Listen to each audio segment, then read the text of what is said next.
BBC news আন্তর্জাতিক সংবাদে আপনাকে স্বাগতম। শুরুতেই সংবাদ শিরোনাম, এরপর বিস্তারিত। ইরানে হামলা করলে ইরাক ফাঁদে পড়তে পারেন ট্রাম্প। হঠাৎ ইসরায়েলে এলো ডজন খানেক মার্কিন যুদ্ধবিমান। উত্তর কোরিয়া যুক্তরাষ্ট্রের সঙ্গে ভালোভাবে চলতে পারে, কিম জং উন।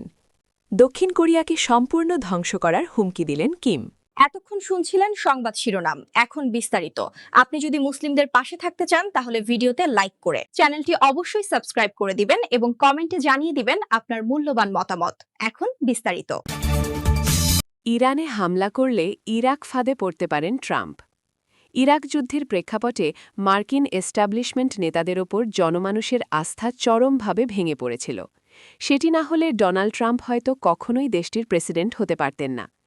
তাই এটি বেশ বিড়ম্বনার বিষয় যে তিনি এখন সেই সব আলংকারিক অবস্থান এবং কৌশলগত ভুলগুলোই অনুকরণ করছেন, যা ২০০৩ সালের পর প্রেসিডেন্ট জর্জ ডব্লিউ বুশকে মধ্যপ্রাচ্যে এক বিপর্যয়ের দিকে ঠেলে দিয়েছিল। খবর অনুযায়ী ইরানে হামলা চালানো হবে কিনা সে বিষয়ে ট্রাম্প এখনও কোনো চূড়ান্ত সিদ্ধান্ত নেননি। কিন্তু বর্তমানে ওই অঞ্চলে তার বিশাল নৌ ও বিমান বাহিনীর উপস্থিতি প্রেসিডেন্ট সাদ্দাম হোসেনকে উৎখাত করা ইরাক আক্রমণের পর থেকে সবথেকে বড় সামরিক সমাবেশ। এটি বৃহস্পতিবার ২৬ ফেব্রুয়ারি জেনেভায় পুনরায় শুরু হতে যাওয়া সংকটকালীন আলোচনায় ইরানকে পিছু হটতে বাধ্য করার জন্য একটি বাড়তি চাপ হিসেবে কাজ করতে পারে।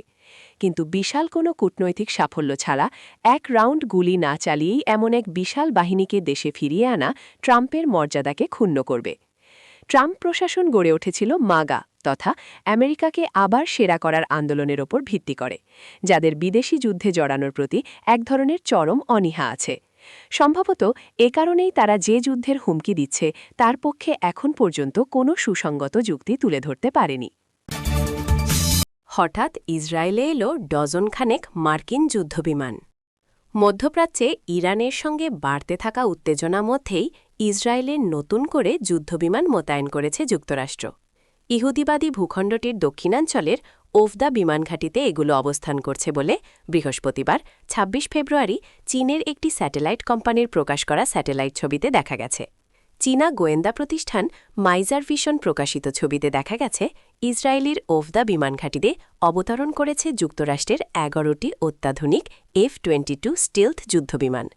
এছাড়া একটি এয়ার ডিফেন্স সিস্টেম বা আকাশ প্রতিরক্ষা ব্যবস্থাও সেখানে মোতায়েন করা হয়েছে। এর আগে বুধবার ইসরায়েলি সংবাদ মাধ্যম জেরুসালেম পোস্টও ডজনখানেক মার্কিন যুদ্ধবিমান মোতায়েনের খবর দিয়েছিল। F-22 যুদ্ধবিমানকে বর্তমান বিশ্বের সবচেয়ে রহস্যময় এবং ভয়ঙ্কর যুদ্ধবিমান হিসাবে বিবেচনা করা হয়। এর প্রধান শক্তি হল এটি রাডারকে পুরোপুরি ফাঁকি দিয়ে শত্রুর সীমানায় ঢুকে নিখুঁত হামলা চালাতে সক্ষম। প্রযুক্তির গোপনীয়তা রক্ষার জন্য যুক্তরাষ্ট্র এই বিমানটি এমনকি তাদের সবচেয়ে ঘনিষ্ঠ মিত্রদের কাছেও বিক্রি করে না। ক্ষিপ্রতা ও ইলেকট্রনিক যুদ্ধে পারদর্শী এই স্টিলথ বিমানগুলোর ইসরায়েলে পৌঁছানো মানে হল তেহরানের প্রতিরক্ষা দেয়াল মুহূর্তেই গুড়িয়ে দেওয়ার সক্ষমতা এখন ইসরায়েলি বাহিনীর হাতের নাগালে।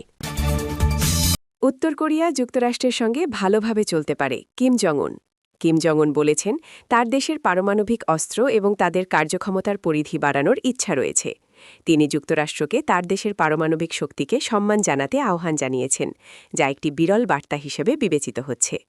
কিম আরও বলেন, যুক্তরাষ্ট্র এবং উত্তর কোরিয়া ভালোভাবে চলতে পারে, তবে এটি শুধুমাত্র তখনই সম্ভব যদি যুক্তরাষ্ট্র উত্তর কোরিয়ার পারমাণবিক অস্ত্রকে গ্রহণ করে এবং তাদের অস্তিত্ব মেনে নেয়। পিয়ংইয়ংয়ে অবস্থিত একটি ৫ বারের পার্টি কংগ্রেসে এই মন্তব্য করেন কিম, যা ট্রাম্পের আগামী এপ্রিল মাসে চীনে সফরের আগে যুক্তরাষ্ট্রের সাথে আলোচনা শুরু করার আশাবাদে জন্ম দিয়েছে। তবে কিম দক্ষিণ কোরিয়ার সাথে কোনো কূটনৈতিক সম্পর্কের আশাবাদী হওয়ার পরিবর্তে তাদের সর্বাধিক শত্রু হিসেবে উল্লেখ করেছেন। দক্ষিণ কোরিয়াকে সম্পূর্ণ ধ্বংস করার হুমকি দিলেন কিম। দক্ষিণ কোরিয়ার সঙ্গে আলোচনার পথ বন্ধ করে দিয়েছেন উত্তর কোরিয়ার নেতা কিম জং উন। তিনি দাবি করেছেন তার বাহিনী দক্ষিণ প্রতিবেশীকে সম্পূর্ণ ধ্বংস করতে সক্ষম। একই সঙ্গে তিনি ইঙ্গিত দিয়েছেন যে যুক্তরাষ্ট্রের সঙ্গে আলোচনার ভবিষ্যৎ নির্ভর করছে ওয়াশিংটন পিয়ংইয়ংয়ের প্রতি তাদের শত্রুতাপূর্ণ নীতি পরিহার করার ওপর। বুধবার ২৫ ফেব্রুয়ারি ক্ষমতাসীন ওয়ার্কার্স পার্টি অফ কোরিয়ার WPKর গুরুত্বপূর্ণ বৈঠক শেষে কিম বলেন, যদি ওয়াশিংটন সংবিধানে বর্ণিত আমাদের দেশের বর্তমান মর্যাদাকে সম্মান করে এবং তাদের শত্রুতাপূর্ণ নীতি প্রত্যাহার করে, তবে যুক্তরাষ্ট্রের সঙ্গে আমাদের সুসম্পর্ক না থাকার কোনো কারণ নেই। উত্তর কোরিয়ার সরকারি সংবাদ সংস্থা KCNA-এর বৃহস্পতিবারের ২৬ ফেব্রুয়ারির প্রতিবেদন অনুযায়ী কিম তার পারমাণবিক শক্তিচালিত সামরিক বাহিনীকে আরও শক্তিশালী করতে নতুন অস্ত্র ব্যবস্থা তৈরির আহ্বান জানিয়েছেন। KCNA জানায়, কিম এমন আন্তঃমহাদেশীয় ICBM ব্যালিস্টিক ক্ষেপণাস্ত্রের ওপর জোর দিয়েছেন যা পানির নিচ থেকে উৎক্ষেপণ করা যায়। এছাড়া তিনি দক্ষিণ কোরিয়াকে লক্ষ্যবস্তু বানাতে সক্ষম এমন কৌশলগত পারমাণবিক অস্ত্র যেমন আর্টিলারি এবং স্বল্পপালার ক্ষেপণাস্ত্রের ভাণ্ডার বাড়ানোর নির্দেশ দিয়েছেন। তিনি আরও বলেন, সাম্প্রতিক বছরগুলোতে পিয়ংইয়ংয়ের পারমাণবিক ও ক্ষেপণাস্ত্র কর্মসূচির দ্রুত উন্নয়ন দেশটিকে একটি পারমাণবিক অস্ত্রধারী রাষ্ট্র হিসেবে স্থায়ীভাবে প্রতিষ্ঠিত করেছে। কিম বলেন, পারমাণবিক অস্ত্রধারী দেশ হিসেবে আমাদের অবস্থান শত্রুদের সম্ভাব্য হুমকি মোকাবিলা এবং আঞ্চলিক স্থিতিশীলতা বজায় রাখতে গুরুত্বপূর্ণ ভূমিকা পালন করছে।